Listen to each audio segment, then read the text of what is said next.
محرم کے حوالے سے جتنے بھی سوالات ہیں نا، آج میں سب کو ایک ہی سوال میں نمٹا دیتا ہوں. تو میں جن لوگوں نے بھی محرم کے حوالے سے سوال بھیجے ہیں میں ان کے سوال پڑھ لیتا ہوں اور پھر سب کو ایک ہی جواب دے دیتا ہوں میں.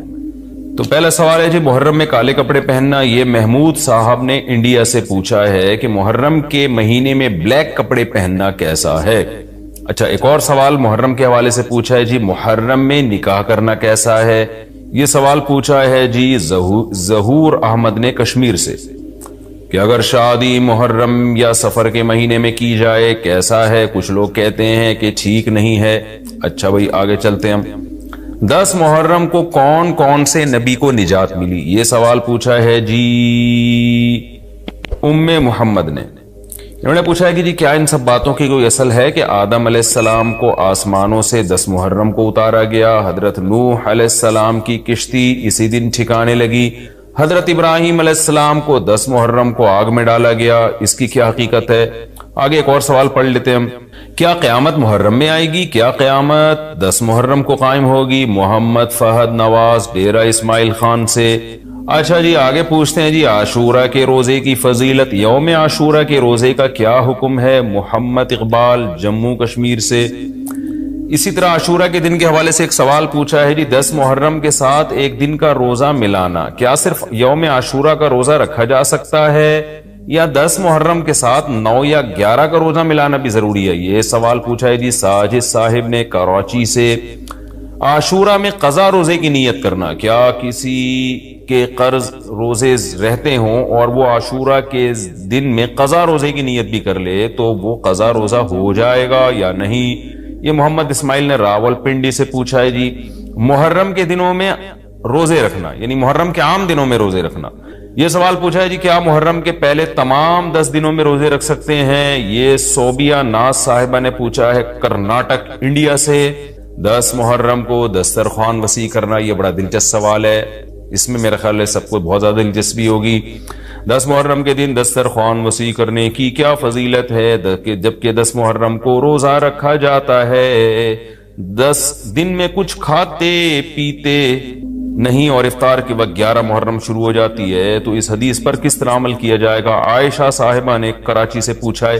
اور ایک اور سوال ہے جی محرم میں حلیم بنانا کیسا ہے؟ کیا محرم میں شوقیہ حلیم بنانا اور کھانا جائز ہے؟ محمد زبیر.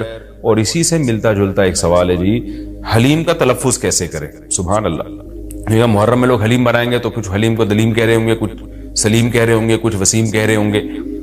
تو اس سے پھر سلیم اور وسیم کو تو غصہ آئے گا کہ یار ہمارا نام حلیم کو کیوں دے رہے ہو. تو یہ بھی سوال پوچھا ہے جی حلیم کو حلیم بولنا چاہیے یا دلیم بولنا چاہیے، اس بارے میں وضاحت فرما دیں. محمد طاہا.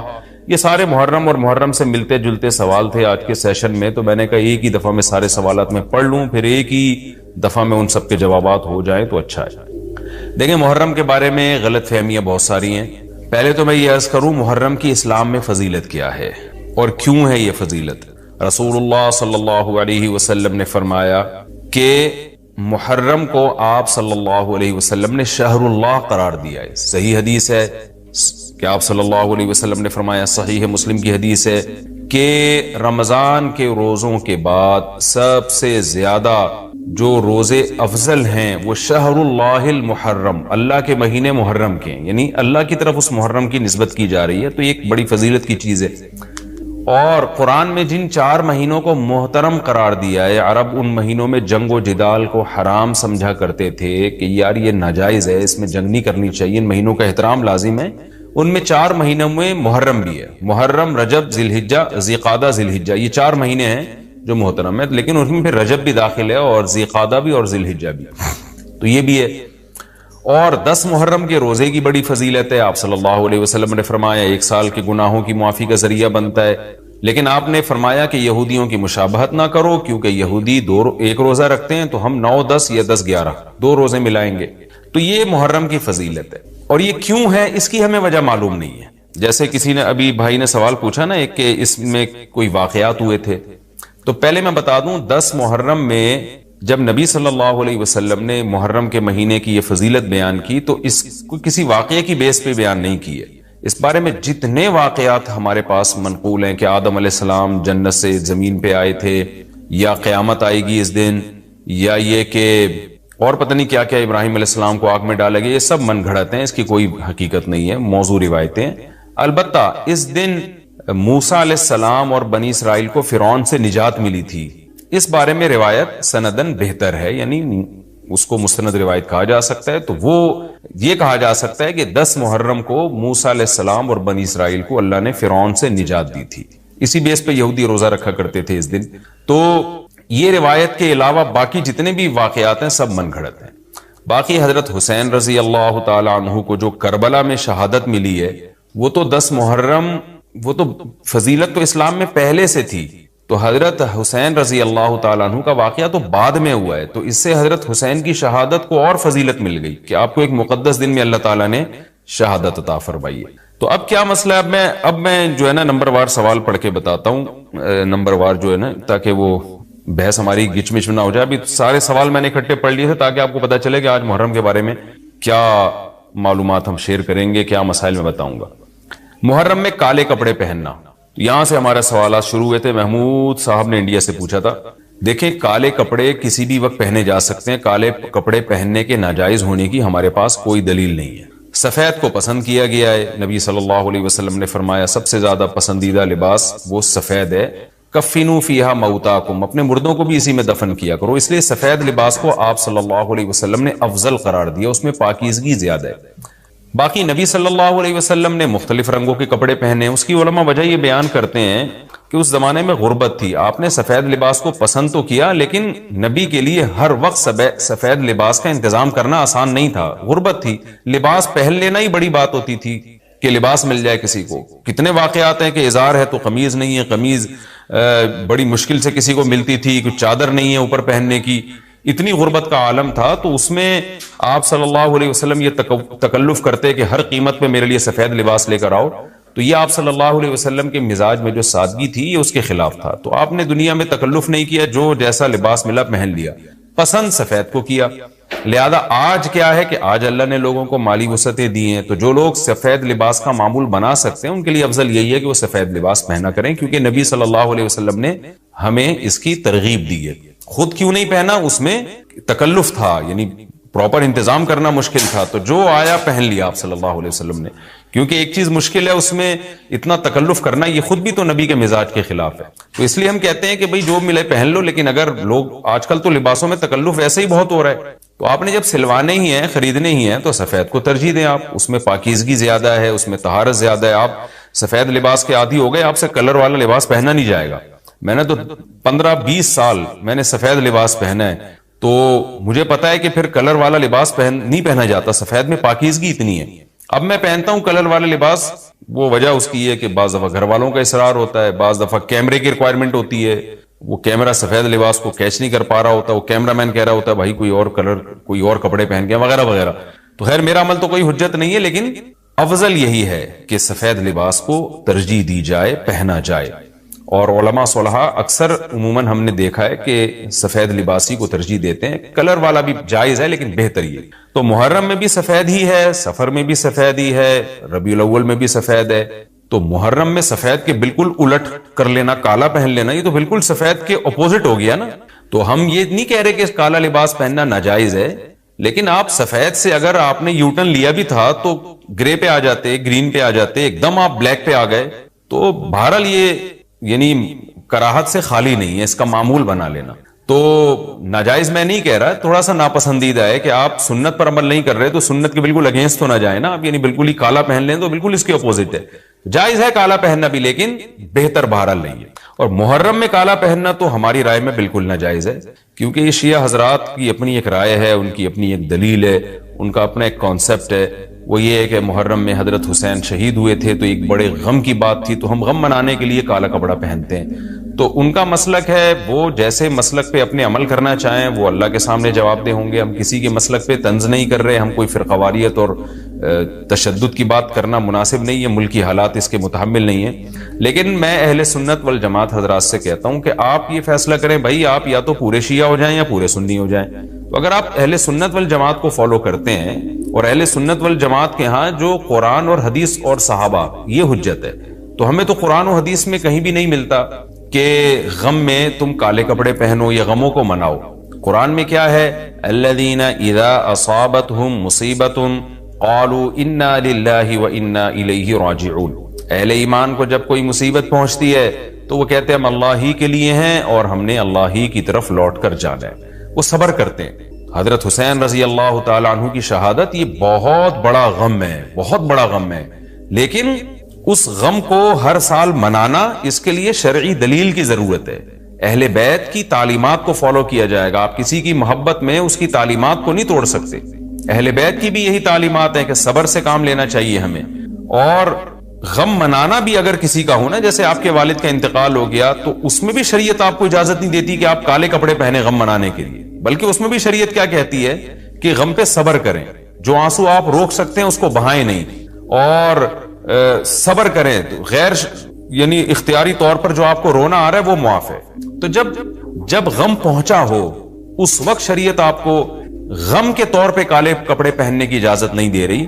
تو جب غم 1400 سال پرانا ہو اور ہر سال اس تاریخ پہ آپ کو منانے کی شریعت کیسے اجازت دے رہی ہے؟ یہ تو ایک طرح کی برسی ہو گئی نا.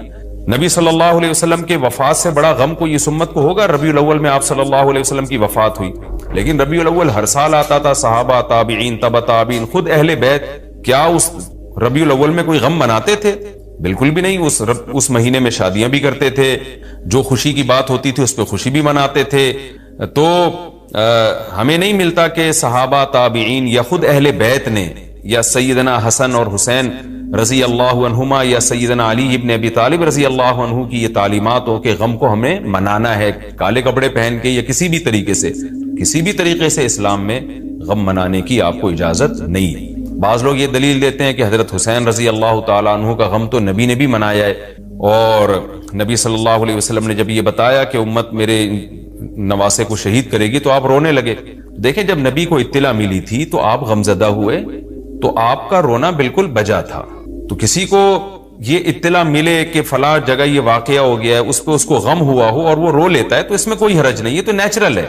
لیکن کیا نبی صلی اللہ علیہ وسلم ہر سال، یعنی جس دن آپ کو وحی کے ذریعے پتا چلا کہ سیدنا حسین ابن علی رضی اللہ تعالیٰ عنہ پہ ظلم ہوگا، تو کیا ہر سال اس تاریخ کو آپ صلی اللہ علیہ وسلم رویا کرتے تھے؟ بالکل بھی ایسا نہیں ہے. تو غم کی اطلاع جس وقت ملی ہو اس وقت رونا آ جانا یہ نیچرل ہے، لیکن ہر سال پراپر اس رونے کو پراپر طریقے سے منانا یا کالے کپڑے پہن کے اس کو منانا یہ تو بالکل اسلام میں ناجائز ہے. ہمارے پاس اس کے جائز ہونے کی کوئی دلیل نہیں. تو شیعہ حضرات جو کر رہے ہیں آپ ان کو کرنے دیں، ان کو جا کے نہ چھیڑیں، آپ ان کو طنز نہ کریں. وہ ان کی جو رائے ہے وہ اس پر عمل کریں. اسلام میں فرقے تو ہیں ہمیشہ سے، ہم نے تو یہ دیکھنا ہے کہ کون سا صحیح ہے، ہم نے تو اس کو فالو کرنا ہے. تو جو ہمیں صحیح لگے گا ہم اس کو فالو کریں گے. باقی ہم کسی کے نفرتیں پھیلانے کے بہرحال ہم قائل نہیں. تو جو وہ کر رہے ہیں آپ ان کو کرنے دیں، لیکن آپ یہ کام ہرگز نہ کریں، کیونکہ ہمارے لیے جو حجت ہے وہ قرآن، حدیث اور اہل بیت اور صحابہ کرام. تو ان کی جو تعلیمات ہیں ہم نے اس کو فالو کرنا ہے. ان کی تعلیمات میں کہیں بھی نہیں ہے، کوئی مستند روایت نہیں ہے کہ غم منانے کے لیے کسی نے کالے کپڑے پہنے ہو. غم منانا ہی جائز نہیں ہے، تو اس کے لیے کالے کپڑے یا کوئی اور کلر پہننا کہاں سے جائز ہو جائے گا؟ تو اس لیے محرم میں نارملی تو کوئی بھی وقت میں آپ کالے کپڑے پہن سکتے ہیں، لیکن محرم میں جب آپ پہنیں گے تو اس میں ایک تائید ہوتی ہے کہ گویا آپ بھی اس بدعت میں ان کی تائید کر رہے ہیں. اور رسول اللہ صلی اللہ علیہ وسلم نے فرمایا من تشبہ بقوم فہو منہم، جو کسی قوم کی مشابہت اختیار کرتا ہے وہ انہی میں سے ہے. تو اگر آپ چاہتے ہیں کہ آپ کا شمار قیامت میں اہل سنت والجماعت میں نہ ہو، آپ کو شیعہ مسلک ٹھیک لگتا ہے تو پھر پراپر آپ شیعہ مسلک پراپر پورے طور پر اختیار کریں. آپ آدھا تیتر آدھا بٹیر چلنا تو ٹھیک نہیں ہے نا. اور اگر آپ چاہتے ہیں قیامت میں آپ کا شمار اہل سنت والجماعت میں ہو تو پھر مکمل اہل سنت والجماعت کو فالو کریں آپ. تو ان کو جو ہے اپنے حال پہ چھوڑ دیں. میں پھر بتا دوں، میں لڑائی جھگڑوں کا قائل نہیں ہوں. شیعہ حضرات آتے ہیں یہاں پہ بیٹھتے ہیں، گپ شپ لگاتے ہیں، چائے پانی بھی چلتا ہے. میرے دوستوں میں بھی ہیں بعض شیعہ حضرات، سلام دعا ہے ان سے، لیکن مذہب پہ بحث نہیں ہوتی. لکم دینکم ولی دین. ہم اس سے کہتے ہیں ٹھیک ہے بھائی آپ اپنے رائے پر عمل کریں، بحث مباحثہ نہ کریں. ہاں جو سیکھنے کے لیے ہم سے آنا چاہے ہم محبت سے اس کو سمجھائیں گے، جو نہیں آ رہا سیکھنے کے لیے تو پھر ہم اس سے بحث نہیں کرتے. تو لڑائی جھگڑے نہ کریں، لیکن سنی حضرات کو، اہل سنت والجماعت کو، بل جماعت کا مطلب کیا ہے؟ ہم حدیث کو بھی مانتے ہیں، بل جماعت صحابہ کو بھی مانتے ہیں. تو صحابہ میں اہل بیت بھی داخل ہیں، اہل بیت کے علاوہ بھی صحابہ ہیں. تو کسی کی بھی ہماری رائے تو یہی ہے کہ کسی کی بھی تعلیمات نہیں، ہمیں تو احادیث میں کچھ بھی نہیں ملتا. تو اللہ کا واسطہ آپ ایک رائے پر عمل کریں. اس لیے محرم میں آپ ان چیزوں کو فوکس نہ کریں. کالے کپڑے پہننا، غم منانا، یہ اسلام کی تعلیمات بالکل بھی نہیں ہے. تو یہ تو میں نے سوال کا جواب دیا کہ محرم میں اسپیسیفک کالے کپڑے اگر آپ پہنیں گے تو یہ ایک بدعت کی تائید ہوگی، تو نبی صلی اللہ علیہ وسلم نے تائید سے منع کیا ہے۔ اسی میں ایک سوال ہے جی، محرم میں نکاح کرنا کیسا ہے؟ یہ سوال بھی ظہور احمد نے کشمیر سے پوچھا ہے۔ محرم میں نکاح کرنا بھی جائز ہے، بلکہ ہمارے مسلک کے مطابق باعث برکت ہے، کیونکہ محرم کو اللہ کے نبی نے محترم قرار دیا ہے، جو قابل احترام مہینہ ہے تو مقدس ہے، تو مقدس مہینے میں عبادت کا ثواب بھی زیادہ ہوتا ہے، اور نکاح بھی شریعت میں عبادت ہے۔ نکاح کیسے عبادت ہے؟ شریعت نے نکاح میں عبادت کا رنگ ڈال دیا ہے۔ دیکھیں آپ کہ نکاح ایک معاملہ ہے، لیکن اس سے پہلے خطبہ بھی ہوتا ہے۔ خطبہ جمعے کی نماز سے پہلے ہوتا ہے، خطبہ عید کی نماز سے پہلے ہوتا ہے، خطبہ استسقاء کی نماز سے پہلے ہوتا ہے، خطبہ حج میں ہوتا ہے۔ یہ ساری عبادتیں ہیں نا جس میں خطبہ ہے، لیکن اسلام نے کیا کہا؟ نکاح سے پہلے بھی خطبہ ہوگا۔ اس کا مطلب اسلام نکاح کو عبادت قرار دے رہا ہے، نکاح میں عبادت کا رنگ بھر رہا ہے۔ تو عبادتیں تو مقدس مہینے میں زیادہ ثواب ہوتا ہے ان میں۔ تبھی آپ دیکھیں نبی صلی اللہ علیہ وسلم نے فرمایا رمضان کے بعد سب سے زیادہ روزوں کا ثواب محرم میں ملتا ہے۔ کیوں؟ مقدس ہے نا، تو عبادت کا ثواب بڑھ گیا اس میں۔ تو اس حدیث سے صاف ہمیں پتہ چلتا ہے کہ اگر کوئی محرم میں اس نیت سے نکاح کرتا ہے کہ مقدس مہینہ ہے تو اس میں عبادت کا ثواب بڑھ جائے گا، اور اس میں انشاءاللہ اللہ سے امید کی جا سکتی ہے کہ خیر و برکت زیادہ ہوگی۔ تو اس کو منحوس سمجھنا جائز نہیں ہے۔ اگر آپ کہتے ہیں اس مہینے میں چونکہ حضرت حسین رضی اللہ تعالیٰ عنہ کی شہادت ہوئی ہے اس لیے منحوس ہے، تو یہ غلط ہے۔ ایک تو ہماری نظر میں شہادت ایک بہت مقدس مقام ہے، اس کی وجہ سے کوئی مہینہ منحوس نہیں ہو سکتا، مقدس تو ہو سکتا ہے، منحوس نہیں ہو سکتا۔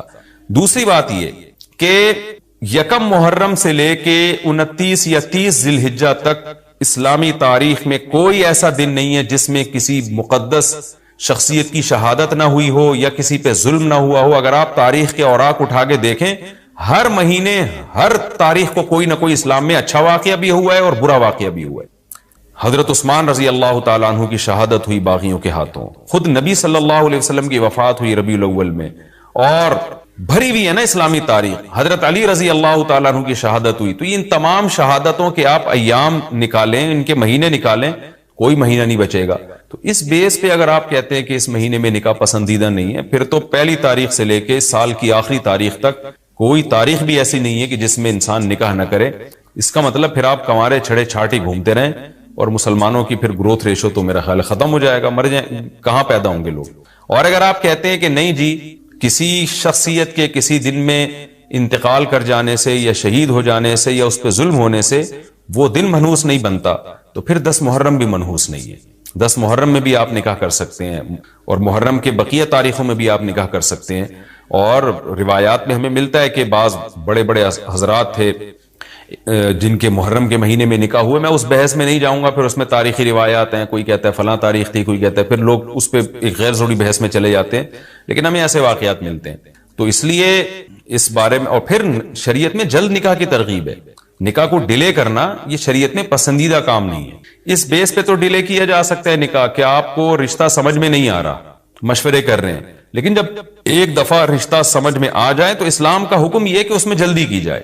صحیح بخاری کی مشہور حدیث ہے، نبی صلی اللہ علیہ وسلم کی خدمت میں خاتون آئی، عرض کیا کہ یا رسول اللہ میں آپ سے نکاح کرنا چاہتی ہوں۔ آپ نے چہرہ مبارک کو جھکا لیا، آپ کا ارادہ نہیں تھا۔ ایک اور صحابی کھڑے ہوئے، عرض کیا یا رسول اللہ آپ میرا ان سے نکاح کر دیں۔ اسی محفل میں نبی نے ان صحابیہ کا ان صحابی سے نکاح کرا دیا۔ تو آپ نے تو یہ نہیں پوچھا کہ یہ محرم کا مہینہ چل رہا ہے یا سفر کا مہینہ چل رہا ہے یا ربیع الاول کا مہینہ چل رہا ہے، ڈیلے نہیں کیا اس کو، اس لیے کہ خود آپ کی تعلیمات یہ ہیں کہ نکاح میں جلدی کی جائے۔ تو اگر آپ کو محرم میں رشتہ ملتا ہے، آپ ربیع الاول تک ڈیلے کرتے ہیں محرم کی وجہ سے یا سفر تک ڈیلے کرتے ہیں، تو یہ ڈیلے کرنا خود قرآن و سنت کے خلاف ہے۔ جس چیز میں تعجیل مقصود ہے، جس چیز کو شریعت نے جلدی کا حکم دیا، عبداللہ بن مسعود رضی اللہ تعالیٰ عنہ فرماتے تھے، مصنف ابن ابی شیبہ کی روایت ہے کہ مجھے پتا چل جائے نا کہ میری زندگی میں صرف ایک رات باقی ہے، اگلے دن میں نے مر جانا ہے، اور میرے نکاح میں کوئی عورت نہ ہو، میں وہ رات بھی نکاح کے بغیر نہیں گزاروں گا، میں بیوی کے بغیر نہیں گزاروں گا، اس خوف سے کہ مجھے کہیں فتنہ نہ ہو جائے۔ صحابہ کرام جو تقوی کے اعلیٰ معیار پر تھے اور جن سے گناہ کا اندیشہ بہت کم تھا اور کہیں معاشرے میں بے حیائی پھیلی ہوئی نہیں تھی، وہ تو ان کا تو یہ کانسیپٹ تھا کہ بھئی ہم بیوی کے بغیر ایک دن نہیں گزاریں گے، کہیں ایسا نہ ہو کہ برائی میں پڑ جائیں۔ اور آج چاروں طرف بےہودگی پھیل رہی ہے، چاروں طرف بے شرمی، بے حیائی، انٹرنیٹ پر بےہودہ چیزیں، آپ یوٹیوب میں ویڈیو میں جائیں فوش چیزیں آ رہی ہیں، ہر چیز آپ کی شہوت کو برانگیختہ کرنے والی ہے، اور اس میں آپ یہ کہیں کہ ایک رشتہ طے بھی ہو چکا ہے، آپ صرف اس بیس پر آپ اس کو ڈیلے کر رہے ہیں، ایک مہینہ، دو مہینہ، لوگ سفر میں بھی نہیں کر رہے ہوتے، اور اس بیس پہ آپ ڈیلے کر رہے ہیں، اس میں خطرہ ہوتا ہے کہ مرد کسی گناہ میں نہ پڑ جائے، عورت کسی گناہ میں نہ پڑ جائے، تو شریعت اس کی آپ کو اجازت نہیں دیتی ہے۔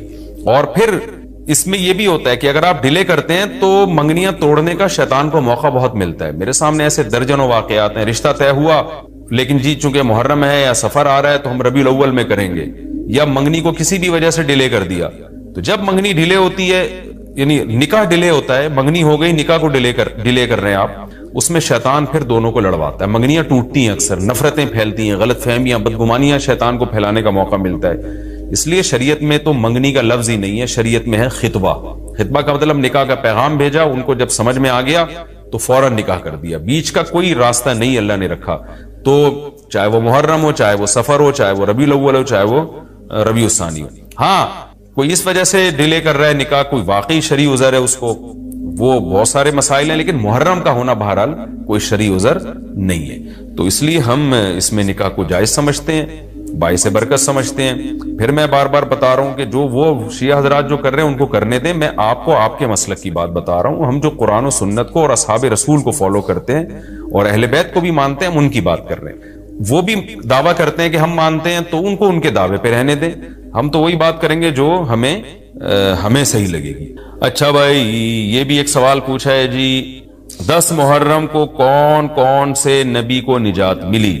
یہ بھی سوال میں نے دہرایا تھا، ام محمد نے پوچھا ہے۔ تو دیکھیں اس بارے میں صرف ایک واقعہ مستند ہے، حضرت موسیٰ علیہ السلام کو فرعون سے نجات ملی۔ اس کے علاوہ 10 محرم کی طرف جتنے قصے منقول ہیں، ابراہیم علیہ السلام کو آگ میں ڈالا گیا، پھر آدم علیہ السلام دنیا میں آئے، یا اس دن قیامت آئے گی، یہ سب من گھڑت ہے، ان کی کوئی حیثیت نہیں ہے، ان کو نہیں بیان کرنا چاہیے۔ یہ بھی سوال ہو گیا قیامت کیا محرم میں آئے گی؟ ایسا نہیں ہے، ہمیں نہیں پتا محرم میں آئے گی یا سفر میں آئے گی۔ سورہ طٰہٰ میں اللہ نے صاف طور پر بتا دیا کہ اکاد اخفیہا لتجزا کل نفس بما تسعی، میں قیامت کے دن کو چھپا دوں گا۔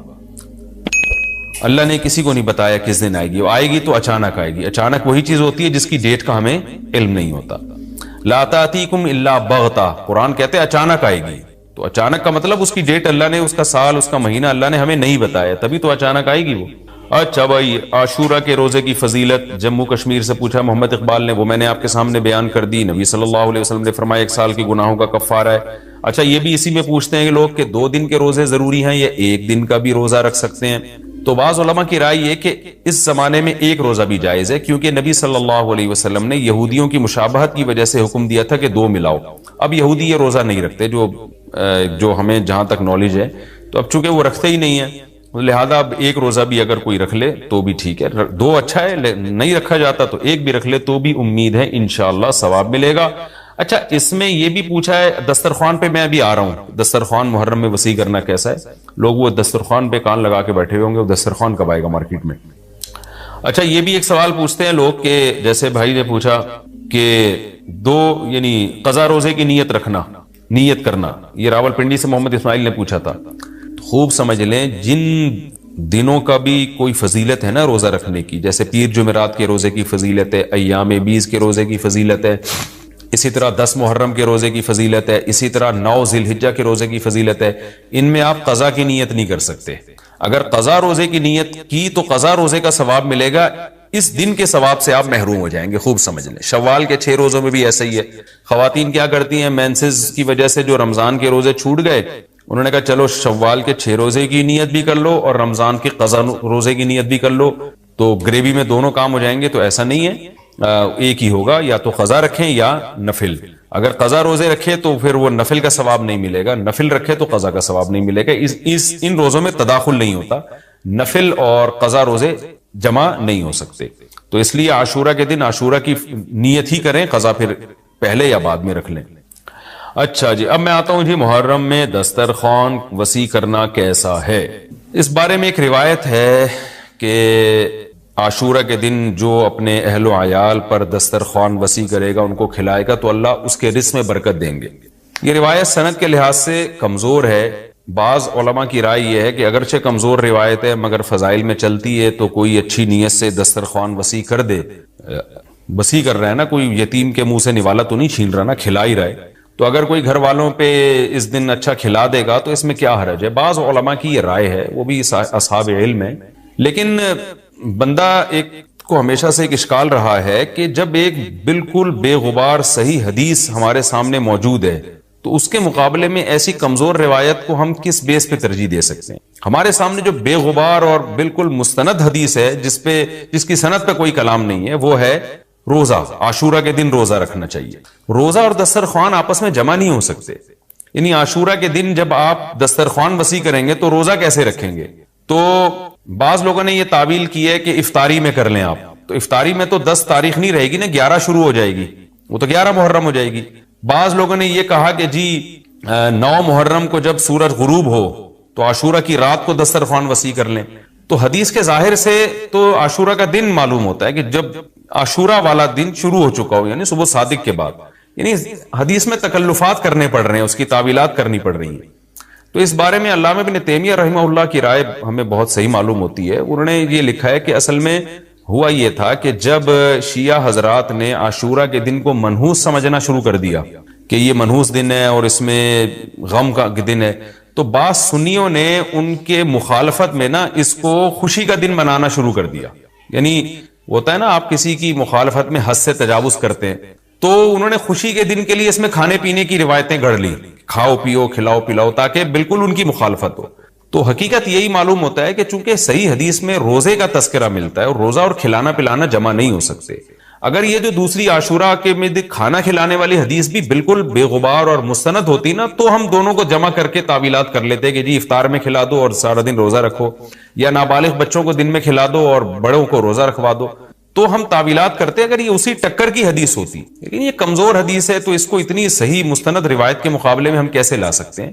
تو وہ ابن تیمیہ رحمہ اللہ کی بات کافی معقول معلوم ہوتی ہے کہ بعض شامی لوگوں نے یہ روایت کو گڑھا ہے صرف شیعہ لوگوں کی دشمنی اور مخالفت میں، کہ اس کو خوشی کا دن. تو عاشورہ کا دن تو نہ غم کا دن ہے نہ خوشی کا دن ہے، عبادت کا مقدس دن ضرور ہے، تو برکت کا دن ضرور ہے. تو اس لیے اس میں صحیح بات یہی معلوم ہوتی ہے کہ یہ کھلانا پلانا والا جو روایت ہے یہ ہمیں صحیح معلوم نہیں ہوتی. روزہ رکھیں، اور افطاری میں تو ویسے ہی دسترخوان وسیع کرنا چاہیے. افطاری میں سموسے پکوڑے جلیبیاں بچوں کو کھلائیں تاکہ ان کو روزہ رکھنے کی اور زیادہ حوصلہ افزائی ہو. تو اس لیے ہماری رائے اس میں یہی ہے کہ عاشورہ کے دن بس روزہ ہی کی فضیلت ہے، دسترخوان والی بات ہمیں ٹھیک معلوم نہیں ہوتی.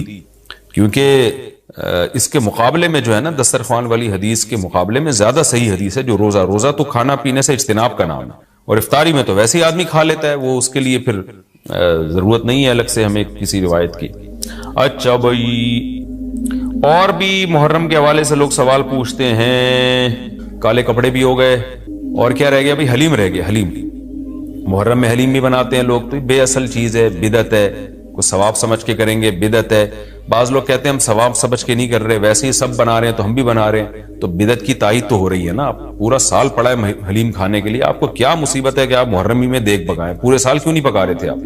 تو جب ایک رسم معاشرے میں غلط رسم پھیل جاتی ہے تو اس کا بائیکاٹ کرنا چاہیے. تو آپ نہ بنائیں، کسی اور مہینے میں بنا لیں. آپ تو پوری رات دیگیں چل رہی ہوتی ہیں. مذہب کے نام پہ تو یہ کام نہ کیا جائے نا. اور جو لوگ کہتے ہیں مذہب کے نام پہ نہیں کر رہے، ہم تو ویسے انٹرٹینمنٹ کر رہے ہیں، تو یار کسی اور دن کر لو بھائی. تم پورا سال پڑا ہوا ہے نا. ہم نے کب کہا ہے کہ آپ دیگیں نہ پکائیں؟ آپ پکائیں، پوری رات گھوٹے لگائیں اس میں، کسی اور دن کر لیں آپ. اس لیے اسلام کو بچائیں خرافات سے. اسلام کو ہمارے ذمے ہے کہ ہم اسلام وہی ہے جو نبی لے کر آئے. الیوم اکملت لکم دینکم واتممت علیکم نعمتی ورضیت لکم الاسلام دینا. اللہ کہتے ہیں آج کے دن میں نے دین مکمل کر دیا. جب یہ آیتیں نبی پہ نازل ہو گئیں تو اس میں حلیم نہیں تھا، محرم کا حلیم. تو دین مکمل ہو چکا، اس کو رہنے دیں آپ. اور پھر وہی ہے کہ جب آپ روزہ رکھیں گے تو حلیم کھائیں گے کس وقت؟ رات کو آپ کھائیں گے تو رات کو تو ویسے ہی کم کھانا چاہیے. سونے کے لیے اللہ نے رات بنائی ہے، کھانے پینے کے لیے تھوڑی بنائی ہے رات. دن میں آپ نے روزہ رکھنا ہے، تو وہ یہ روزے سے بھی میچ نہیں کر رہا یہ جو حلیم ہے نا. اس لیے اس سے اجتناب کریں، ایوائڈ کریں. جو گلی کے لوڑے لپاڑے بنا رہے ہوتے ہیں ان کو محبت سے سمجھا دیں، یار اگلے دن بنا لو. باز آ جائے ٹھیک ہے، نہیں تو پھر نکل لیں آپ پتلی گلی سے، الجھے نہیں لوگوں سے. تو یہ محرم کے حوالے سے کچھ باتیں تھیں. بھائی نبیل بھائی کوئی بات رہ تو نہیں گئی ہے آپ کے ذہن میں ہو تو بتا دیں، تاکہ یہ تو لوگوں نے جو سوال پوچھے تھے اس کے جواب تو میں نے دے دیا. آپ کے ذہن میں بھی کوئی سوال ہو تاکہ ٹاپک کمپلیٹ ہو جائے. محرم میں جھاڑو لگانا جائز ہے؟ جھاڑو سے کیا ہوتا ہے؟ یہ کہہ رہے ہیں وہ لوگ کہتے ہیں محرم میں جھاڑو نہیں لگانی چاہیے. اچھا محرم میں مرثیے سننا اور غم منانا اور رونا سینہ پیٹنا، نبی صلی اللہ علیہ وسلم نے تو گریبان چاک کرنے والوں پہ لعنت کی ہے. بخاری مسلم کی روایتیں موجود ہیں. لیس منا من شق الجیوب، جو گریبان پھاڑتا ہے وہ ہم میں سے نہیں ہے. تو یہ سینہ پیٹنا نوحہ کرنا، نیاحہ پر تو بخاری مسلم کی صحیح احادیث موجود ہیں نوحہ پر کہ یہ حرام ہے، ناجائز ہے، اس لیے ہم اس کو جائز نہیں سمجھتے. ہم یہ کہتے ہیں کہ سیدنا حسین ابن علی رضی اللہ تعالیٰ عنہ کی تعلیمات کو فالو کریں. آپ تعلیمات تو زیرو ہیں، ہم ان کی تعلیم، ان کی تو اتنی بڑی داڑھی تھی سیدنا حسین ابن علی رضی اللہ تعالیٰ عنہ کی، وہ تو سخی تھے، وہ تو غیرت مند تھے. آج ہمارے یہاں سے غیرت ختم ہو گئی ہے، بہنوں کی وراثتیں کھا کے بیٹھے ہوئے ہیں ہم لوگ، اور انہی وراثتوں سے عمرے بھی ہو رہے ہوتے ہیں وراثت کھا کے. تو گھر میں گھر والوں کو ٹائم نہیں دیتے، غربا مساکین کا خیال نہیں ہے، نماز تکبیر اولیٰ کی پابندی نہیں ہے. ان چیزوں کو فوکس کریں. حضرت حسین رضی اللہ تعالیٰ عنہ نے تو کربلا کے میدان میں بھی نماز نہیں چھوڑی، اور آج خواتین شاپنگ کرتی ہیں نمازیں چھوڑ دیتی ہیں، کسی شادی میں جانا ہے بس میں بیٹھے ہوئے نمازیں چھوڑ دیتے ہیں. تو اللہ کا واسطہ تعلیمات کو فالو کریں اہل بیت کی. تعلیمات کو فالو کیے بغیر ہمیں کچھ بھی حاصل نہیں ہوگا. تو وہ کسی شاعر نے بڑی پیاری بات کہی ہے نا، شرط ایماں مصطفیٰ سے والہانہ پیار ہے، پیار لیکن پیروی ہے، پیروی دشوار ہے. مصطفیٰ صلی اللہ علیہ وسلم سے ایمان کی شرط ہے کہ آپ کو نبی سے بے پناہ محبت ہو، لیکن محبت کی دلیل کیا ہے کہ آپ فالو کتنا کرتے ہیں. تو اہل بیت سے محبت یہ ایمان کا حصہ ہے ہمارے. اس محبت کے بغیر آپ جنت میں نہیں جا سکتے. لیکن آپ میں محبت ہے یا نہیں ہے، یہ کالے کپڑوں سے یا سینہ پیٹنے سے پتہ نہیں چلے گا، اس کا پتہ اس سے چلے گا کہ آپ ان کو فالو کتنا کرتے ہیں.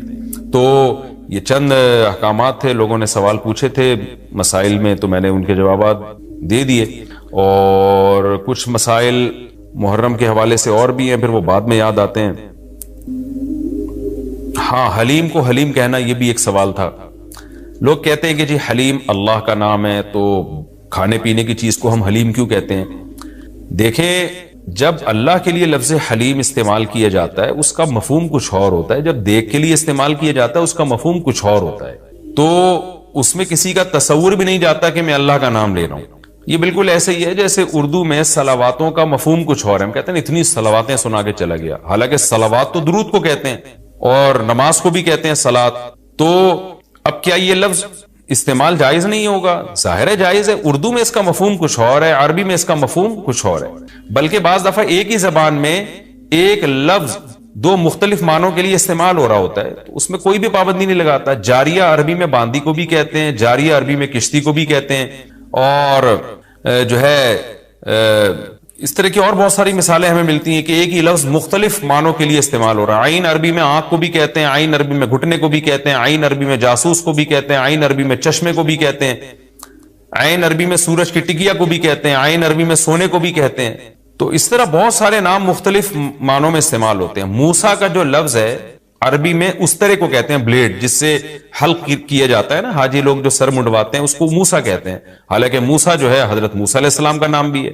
لیکن جو عربی جو جانتا ہے جب وہ بلیڈ کے لیے موسیٰ کا لفظ استعمال کرے گا تو اس کے ذہن میں حضرت موسیٰ کا تصور ہی نہیں ہوگا.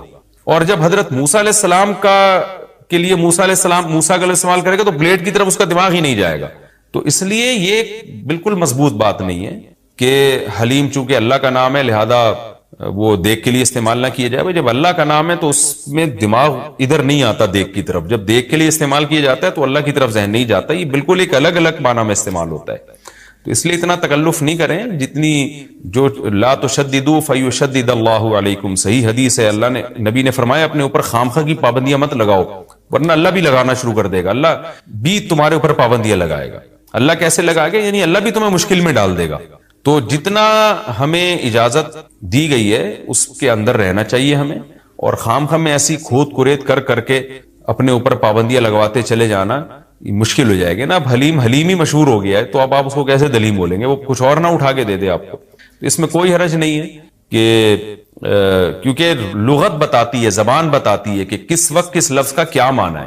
اس میں کوئی حرج نہیں ہے اگر آپ یہ حلیم کو حلیم ہی کہیں، کوئی گناہ نہیں ہے انشاءاللہ اس میں.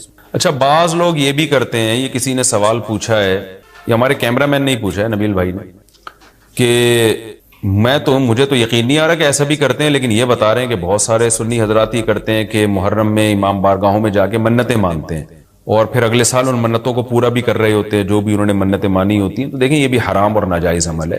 منت کے لیے کوئی دن مہینہ متعین نہیں ہے، جب چاہے جہاں چاہے منت مان سکتے ہیں. اور منت کی حقیقت کیا ہے کہ اس کی ورڈنگ کیا ہے، اس کے لیے کسی جگہ نہیں جانا جائز ہے، بلکہ اس کے یہ کہ جہاں بھی آپ ہیں آپ یہ الفاظ کہہ سکتے ہیں کہ اے اللہ اگر میرا یہ فلاں کام ہو گیا تو میں اتنے پیسے صدقہ کروں گا.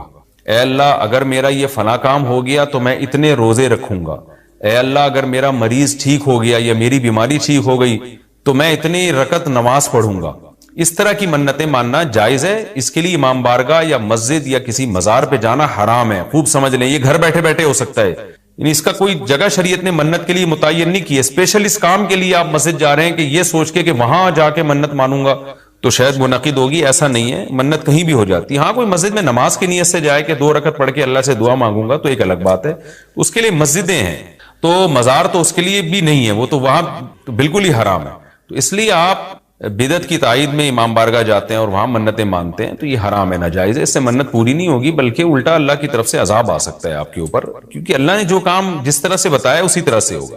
تو منت کا اصل طریقہ کیا ہے کہ عبادت کی نظر، اس کو عربی میں نظر کہتے ہیں، نظر. تو قرآن نے کہا ہے کہ یوفون بالنذر ویخافون یوما کان شرہ مستطیرا. ہمارے نیک بندے جب کوئی نظر مانتے ہیں تو اس کو پورا کرتے ہیں. اللہ نے جب کام کر دیا تو وہ نظر پھر آپ پوری کریں.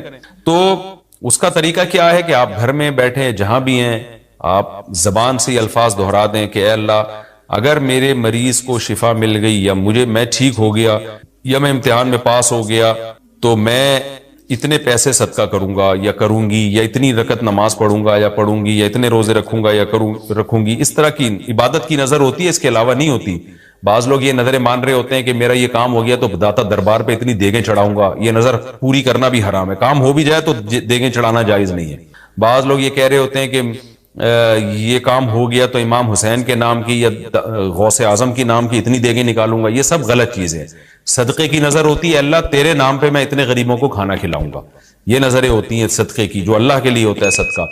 تو اس میں یہ کہ کھانا کھلانے کی صدقہ خیرات کی نظر ہو سکتی ہے اور عبادت کی نظر ہوتی ہے. یہ جو مزاروں پہ جانے کی نظر اور فلاں پہ جا پہ چڑھاؤں گا یوں کروں گا ایسے کروں گا، یہ جو اوٹ پٹانگ قسم کی نظریں آ رہی ہیں یہ حرام ہے، ناجائز ہیں.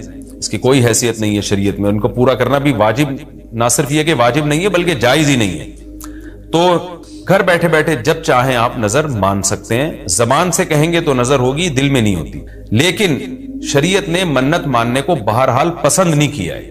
نبی صلی اللہ علیہ وسلم نے فرمایا کہ جو نظر مانتا ہے نا وہ تقدیر کو تو نہیں ٹال سکتا، اللہ اس کے ذریعے کنجوس سے پیسہ نکلوا دیتے ہیں. یعنی تقدیر میں بیماری ٹھیک ہونا ہوگی تو ہو جائے گی، کامیابی ہوگی تو ہوگی، وہ تو. لیکن کیا ہوتا ہے کہ بندہ ٹھیک ہو جاتا ہے اور جو آدمی کبھی صدقہ نہیں کرتا اس بہانے اس کی جیب سے، کنجوس کی جیب سے پیسے نکل جاتے ہیں. ویسے تو دے نہیں رہا تھا صدقہ تو اللہ نے بیماری میں ڈال دیا، چل اب منت مان تاکہ میں بیماری ٹھیک کروں اور تو اب پیسے نکال یہاں سے. تو کنجوسوں کے ذریعے، کنجوسوں کا پیسہ نکلوانے کے لیے یہ کام ہوتا ہے. بے نمازیوں کو نماز پڑھوانے کے لیے، جو روزہ نہیں رکھتے ان کو روزہ رکھوانے کے لیے. تو اس حدیث سے پتہ چلتا ہے کہ منت اور نظر کو جائز ہے لیکن پسند نہیں کیا گیا. علماء نے اس کی وجہ بیان کی ہے کہ یہ ایک طرح سے نا اللہ سے ایک طرح کا مقابلہ چل رہا ہے کہ اللہ میرے مریض کو یا مجھے ٹھیک کر دے تو میں اتنے روزے رکھوں گا. یعنی بارگیننگ ہو رہی ہے اللہ تعالیٰ سے کہ اگر نہیں ٹھیک کیا تو میں نہیں رکھتا، جا بھائی.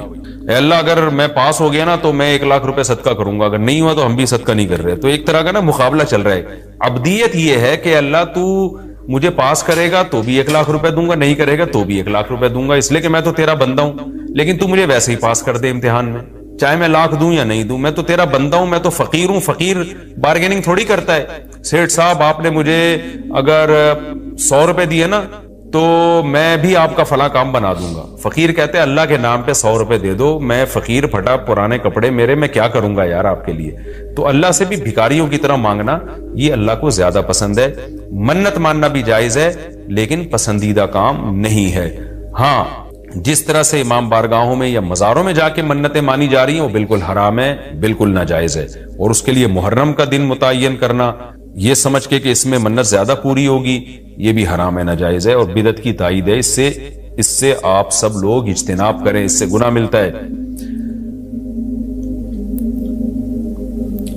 اچھا، یہ بھی محرم کے حوالے سے سوال پوچھا جاتا ہے جی، کیا قربانی کا گوشت محرم سے پہلے ختم کرنا ضروری ہے؟ عاقب شاہ دبئی سے پوچھتے ہیں جی، کچھ لوگ کہتے ہیں قربانی کا گوشت محرم سے پہلے ختم ہو جانا چاہیے، کیا یہ بات صحیح ہے؟ نہیں، ایسا کچھ نہیں ہے۔ قربانی کا گوشت آپ پورے سال چلا سکتے ہیں اگر محفوظ رکھ رہے ہیں، لیکن وہی ہے کہ کھا لیں جلدی تو اچھی بات ہے، تازہ تازہ گوشت کھا لیں۔ محرم میں بھی بہت 2 مہینے ہو جاتے ہیں، تاخیر ہو جاتی ہے، تو اس لیے بہتر یہی ہے کہ پہلے کھا کے ختم کریں، لیکن اگر کوئی محفوظ بھی رکھتا ہے تو کوئی گناہ اس میں نہیں ہے۔ اچھا، ایک اور سوال سبیلوں کے حوالے سے پوچھا جاتا ہے کہ محرم میں سبیلیں لگانا، ان سبیلوں سے پانی پینا، تو دیکھیں وہ بھی شیعہ حضرات کا مسلک ہے، ان کا کانسیپٹ ہے کہ وہ حضرت حسین کے نام کی سبیلیں لگاتے ہیں۔ میں بار بار کہہ رہا ہوں، کسی کو چھیڑے نہیں، اپنا مسلک چھوڑے نہیں، دوسرے کو چھیڑے نہیں۔ یہ میں اہل سنت والجماعت کے لیے مسائل ریکارڈ کروا رہا ہوں کہ ہمارے لیے کسی بھی چیز کے جائز اور ثواب ہونے کے لیے دلیل کی ضرورت ہے۔ دلیل قرآن و سنت ہے، صحابہ ہیں، تو ہمیں نہ اہل بیت سے اس کا کوئی ثبوت ملتا ہے، نہ صحابہ سے، نہ قرآن و سنت سے کہ محرم میں صحابہ نے سبیلیں لگائیں۔ حضرت حسین رضی اللہ تعالیٰ عنہ کی شہادت کے بعد اہل بیت میں سے کسی نے سبیلیں لگائی ہوں یا انہوں نے سبیلیں لگانے کا حکم دیا ہو، کہیں بھی نہیں ملتا۔ یہ عمل بھی بدعت ہے، ناجائز ہے، اس سے اجتناب کریں۔ اور ایک عجیب بات ہے، کبھی آپ اس کو غم کا مہینہ کہتے ہیں اور کالے کپڑے پہنتے ہیں اور سبیلیں لگا کے لوگوں کو شربت پلا رہے ہیں، تو یہ تو خوشی کے موقع پہ ہوتا ہے نا، خوشی کے موقع پہ کھلایا پلایا جاتا ہے، تو یہ ایک کنفیوژن ہے کہ یہ خوشی منا رہے ہیں کہ غم منا رہے ہیں۔ تو کھلانا پلانا خوشیوں کے موقع پہ ہوتا ہے، تو اس لیے آپ ان چیزوں سے اجتناب کریں، نہ سبیل لگائیں، نہ اس پہ کھڑے ہو کر پانی پئیں۔ جو لگا کے بیٹھے وہ اس کو چھیڑے نہیں، آپ تنگ نہ کریں، وہ اس کا مسلک ہے، اس کو چھوڑ دیں۔ دنیا میں بہت سارے فرقے ہیں، کس کس کو آپ قابو میں کریں گے؟ ملک میں انارکی پھیلتی ہے، ملک میں فسادات ہوتے ہیں، کسی سے نفرت کرنے کی ضرورت نہیں ہے، کسی کو ٹاؤنٹنگ کرنے کی ضرورت نہیں ہے، طنز تانے کی ضرورت نہیں ہے۔ جو لگا کے بیٹھا ہوا ہے لگائے، جو پی رہا ہے اس کو پینے دیں، چھیڑے نہیں۔ لیکن میں آپ کے لیے یہ کہہ رہا ہوں جو اس وقت میرا پروگرام سن رہے ہیں، اگر آپ قرآن و سنت ہی کو فالو کرتے ہیں، آپ اہل سنت والجماعت میں ہیں، یا تو میں بار بار کہتا ہوں پورے شیعہ ہو جائے نا، پھر آپ ڈبل مسلکوں پہ چلنا تو یہ دنیا میں کسی کا بھی اصول نہیں ہے کہ آدھا ادھر آدھا ادھر، وہ تو کہیں کا بھی نہیں ہوتا۔ یا تو پورے ادھر ہو جائیں یا پھر پورے اہل سنت والجماعت بن جائیں۔ تو اہل سنت والجماعت کے ہاں یہ سبیلیں لگانا یہ جائز کام نہیں ہے، کیونکہ قرآن و سنت سے اس کا ثبوت نہیں ہے۔ لوگ کہتے ہیں کہ آدمی کسی کو شربت پلا رہا ہے، پانی پلا رہا ہے، تو پانی پلانا تو بڑا اچھا کام ہے، پانی پلانا اچھا کام ہے، پورے سال کسی دن کو خاص کر لینا یہ اچھا کام نہیں ہے، تو اس سے بدعت کی تائید ہوتی ہے۔ تو اگر کوئی پیاسا آپ کو نظر آتا ہے تو محرم میں ہو تو محرم میں بھی پلائیں، سفر میں ہو تو سفر میں بھی پلائیں، لیکن کوئی پیاسا نہیں ہے تو جیسے آپ پورے سال سبیلیں نہیں لگاتے تو محرم میں بھی نہ لگائیں آپ، کیونکہ اگر آپ پورے سال نہیں لگاتے، محرم میں لگا رہے ہیں، تو اس کی علامت ہے آپ اس مہینے کو سبیل کے حوالے سے خاص ویلیو دے رہے ہیں۔ تو اس ویلیو کی آپ کے پاس قرآن و سنت سے دلیل ہونی چاہیے۔ دلیل نہیں ہے تو ہمارے پاس دلیل ہے، نبی صلی اللہ علیہ وسلم نے فرمایا من احدث فی امرنا ھذا ما لیس منہ فہو رد وفی روایت فہو مردود، جو ہمارے دین میں کوئی بھی نئی چیز لے کر آئے گا، نبی نے فرمایا وہ مردود ہے، ہم نہیں اس کو ایکسپٹ کریں گے۔ تو اس لیے بھائی ہم تو اس حدیث کو فالو کرتے ہیں، تو کائنڈلی آپ حضرات سے گزارش ہے، ہاں کوئی پورے سال سبیل لگا کے بیٹھا ہو تو وہ محرم میں بھی لگا لے۔ کیوں؟ وہ اس لیے کہ وہ محرم کو الگ سے فضیلت نہیں دے رہا سبیل کے حوالے سے، بلکہ وہ کہہ رہے بھائی میں تو پورے سال لوگوں کو پانی پلاتا ہوں تو محرم میں بھی پلا رہا ہوں، میں تو پورے سال شربت پلاتا ہوں تو محرم میں بھی پلا رہا ہوں۔ لیکن ایک آدمی سال کے 11 مہینے نہیں پلاتا، صرف محرم میں سبیل لگا کے بیٹھا ہے، اس کا مطلب وہ اس مہینے کو سبیل کے حوالے سے زیادہ ویلیو دے رہا ہے۔ اس ویلیو کے لیے میں نے کہا دلیل چاہیے۔ دلیل آپ کے پاس اگر نہیں ہے تو پھر وہ حدیث ہے جو ہمارے دین میں نئی چیز ایجاد کرے گا تو وہ چیز مردود ہے۔ اس لیے اس عمل سے بھی اجتناب کریں۔